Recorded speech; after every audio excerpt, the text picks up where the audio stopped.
कि अब पुराने संसद भवन की विदाई हो चुकी है, जिसे आसानी से भुलाया नहीं जा सकता है। और वहाँ मुझे भी संसद के दोनों सदनों में जाने का मौका मिला है।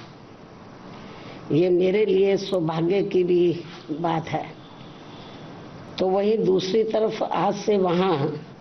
नवनिर्मित संसद भवन की भी शुरुआत की जा रही है, जिसका हमारी पार्टी दिल से स्वागत करती है। और आज इस नए संसद भवन में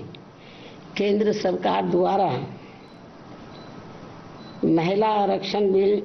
प्रस्तुत किया जाएगा। यह ऐसी मीडिया में काफ़ी आम चर्चा है, जिसके पक्ष में बीएसपी सहित अधिकांश पार्टियां भी अपना मत देंगी, ऐसी भी पूरी संभावना है। अन्य पार्टियों के बारे में भी ऐसी स्थिति में हमारी पार्टी को पूरी उम्मीद है कि चर्चा के बाद इस बार ये महिला आरक्षण बिल जरूर पास हो जाएगा, जो ये अभी तक लंबे अरसे से लटका हुआ था। और इस संदर्भ में मैंने अपनी पार्टी की ओर से एक बार नहीं बल्कि अनेकों बार संसद में ये कहा था कि हमारी पार्टी तो ये चाहती है कि देश की महिलाओं को लोकसभा व राज्य की विधानसभाओं में आरक्षण 33% देने की बजाय यदि उनके आबादी को भी ध्यान में रखकर 50% आरक्षण दिया जाता है तो इसका भी हमारी पार्टी पूरे तय दिल से स्वागत करेगी। सरकार इसके बारे में भी जरूर सोच विचार करे। लेकिन इसके साथ साथ ये भी कहा था कि महिलाओं को जो भी आरक्षण दिया जाता है तो उसमें से एससी, एसटी व ओबीसी वर्गों की महिलाओं का आरक्षण का कोटा अलग से सुनिश्चित किया जाना चाहिए। अर्थात इन्हें यानी कि एससी व एसटी को अब तक मिल रहे कोटे में शामिल ना किया जाए, क्योंकि बात ये चल रही है कि जो पहले से एससी एसटी को आरक्षण मिला हुआ है लोकसभा व विधानसभा में, जो भी इनको आरक्षण है तो उसमें से इनको कोटा दिया जाए। तो इसके पक्षधर नहीं है हमारी पार्टी की। महिलाओं को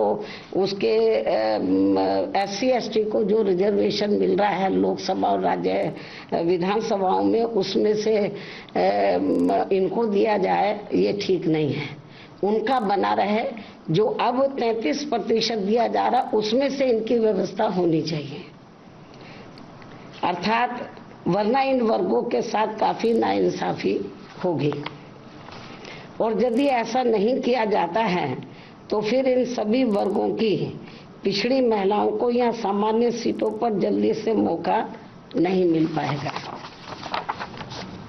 क्योंकि यहाँ जातिवादी पार्टियां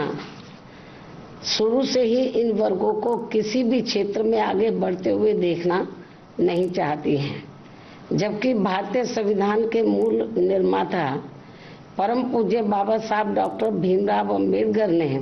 इन वर्गों के पिछड़ेपन को दूर करने व इन्हें स्वाभिमान की जिंदगी बसर करने के लिए इन्हें सरकारी नौकरियों व राजनीति आदि में अलग से इसलिए आरक्षण देने की व्यवस्था की थी, क्योंकि इन वर्गों के लोग यहाँ सदियों से जातिवादी व्यवस्था के तहत शैक्षणिक, आर्थिक व सामाजिक क्षेत्र में काफी ज्यादा पिछड़े हुए थे, जो अभी भी पिछड़े हुए हैं। ऐसी स्थिति में हमारी पार्टी ये चाहती है कि इन वर्गों की महिलाओं को आज पेश किए जाने वाले महिला आरक्षण बिल में इनके लिए अलग से आरक्षण की व्यवस्था जरूर की जानी चाहिए। और यदि ऐसा नहीं किया जाता है और ये बिल वर्तमान स्थिति में ऐसे ही पास कर दिया जाता है तो फिर हमारी पार्टी ये मानकर चलेगी कि इस मामले में भी बीजेपी वह कांग्रेस पार्टी एंड कंपनी के लोगों की जातिवादी मानसिकता अभी तक भी नहीं बदली है और ये पार्टियां इन वर्गों को अभी भी पिछड़े हुए बनाए रखना चाहती हैं। इसके साथ ही ये भी सर्वविदित है कि इस बिल में इनकी सीटें निर्धारित करने को लेकर जो भी मापदंड तय किए जाएंगे तथा सीटें आदि जो भी बढ़ाई जाएंगी तो उसमें किसी भी प्रकार की राजनीति नहीं होनी चाहिए,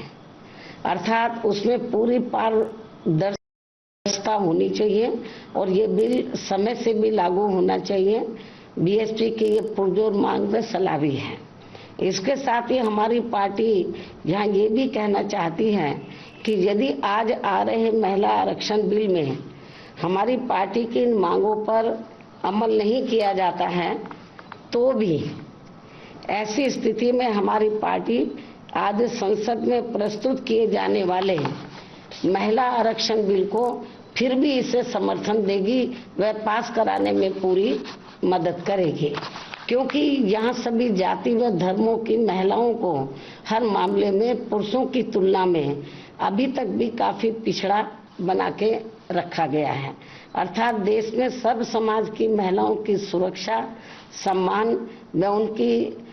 उनकी हालत में जरूरी सुधार लाने को लेकर बातें तो बहुत की जाती हैं, किंतु उन पर पूरी ईमानदारी व साफ नीयत से अमल करने की बजाय उनकी घोर अनदेखी करना तथा उन पर उसी आधे अधूरे मन से काम किया जाता है जैसा कि संविधान के मानवीय एवं कल्याणकारी उद्देश्यों के साथ ही पहले एससी व एसटी और अब ओबीसी समाज के आरक्षण को निष्क्रिय व निष्प्रभावी बनाने का खिलवाड़ लगातार किया जा रहा है और इन मामलों में कोई भी पार्टी किसी से कम नहीं है, बल्कि कोई पार्टी थोड़ा कम है तो कोई ज्यादा है। अब मैं अंत में वर्तमान केंद्र की सरकार द्वारा आज लाए जा रहे महिला आरक्षण बिल का समर्थन करते हुए अपनी बात यही समाप्त करती हूँ। धन्यवाद।